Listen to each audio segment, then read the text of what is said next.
As the original Nomad Capitalist, I am always not only helping you go where you're treated best, but going where I'm treated best myself. And for me, that means more diversification, planting more flags, more places where I can go on an agnostic basis, get residence, open an account, diversify my capital, find an investment. And today I'm going to share with you 5 new flags that I'm planning to plan in the next 1 year.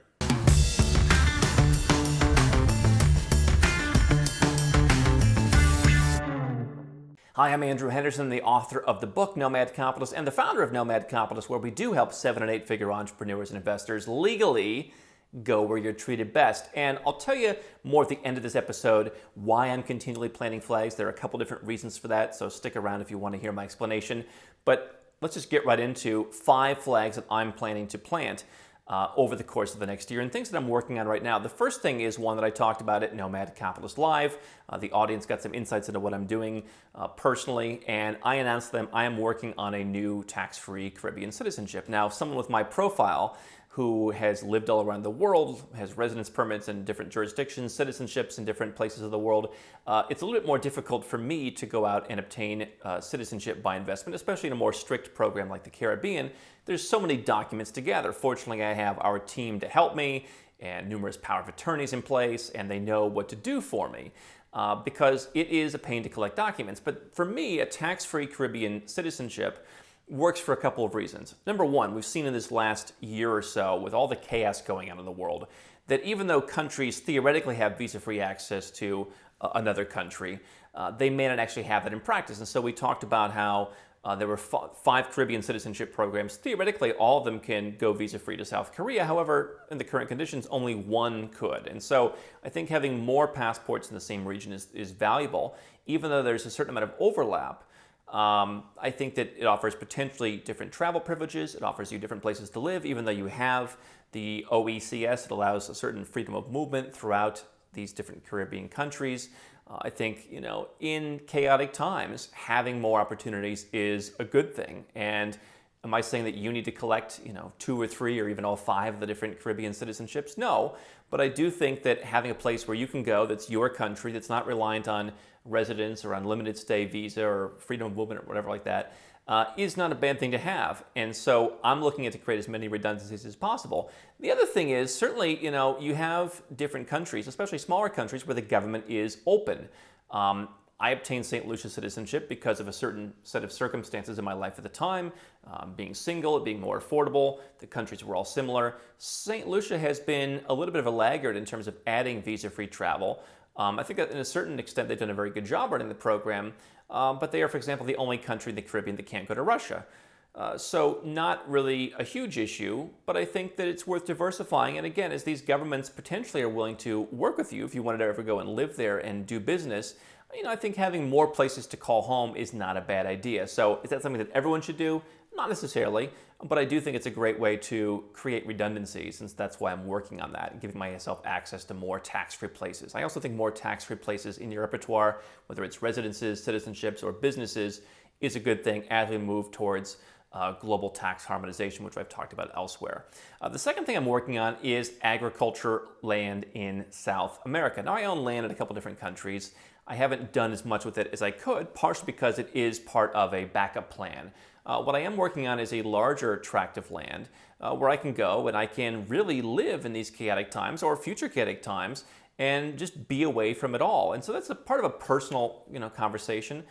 As I get a little bit older, I'm looking to be a bit more relaxed, want a place where I can go and just be amongst nature, beautiful nature views. I have the city thing. I have the city vibe in multiple places.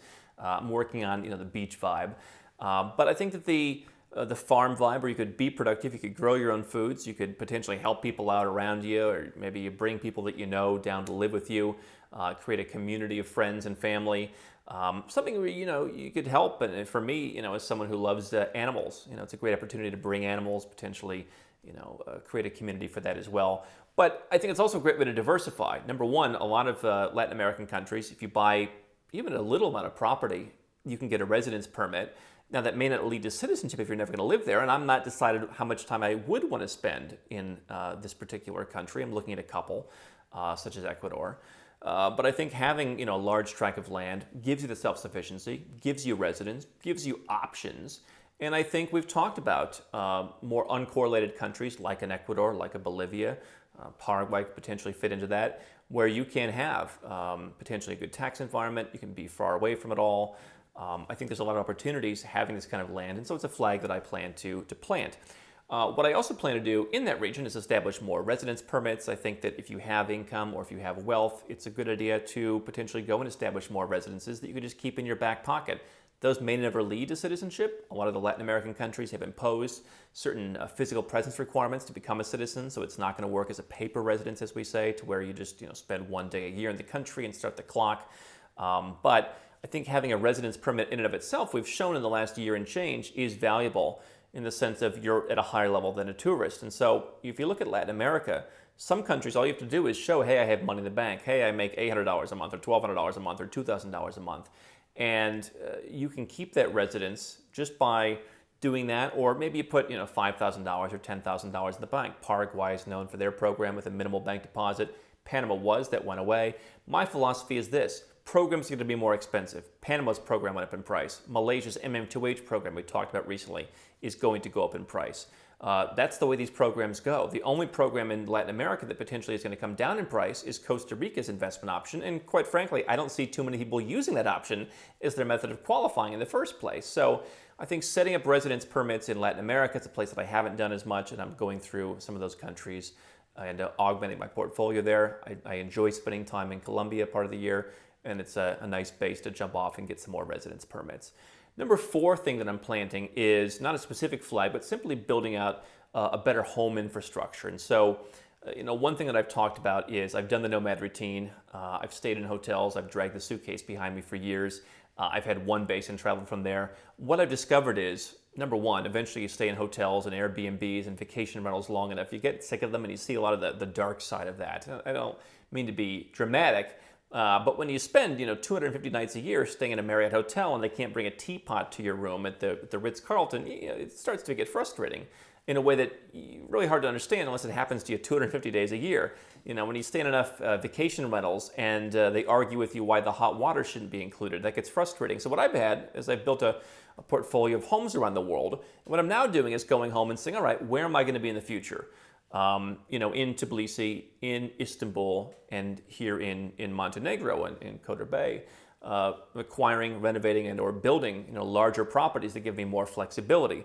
I think that going through different life circumstances, from getting married to building a bigger business, needing to entertain people more often, has said you need a little bit more space, and so that's what I'm building out. I think again, if you look over the last year, you've seen that while I've been pretty well able to avoid being stuck in my home, and I've had a lot of freedom by being diversified geographically. It would be nice, you never know what could happen, and it'd be nice to have more space. And so I think that one thing I encourage people to do is to fast track their plans. If you're going to have a trifecta lifestyle where you live in 3 different places, or if you're doing what I'm doing where it's more than 3, is build housing infrastructure for yourself there where you can invest in property that possibly leads to residence or citizenship in many cases.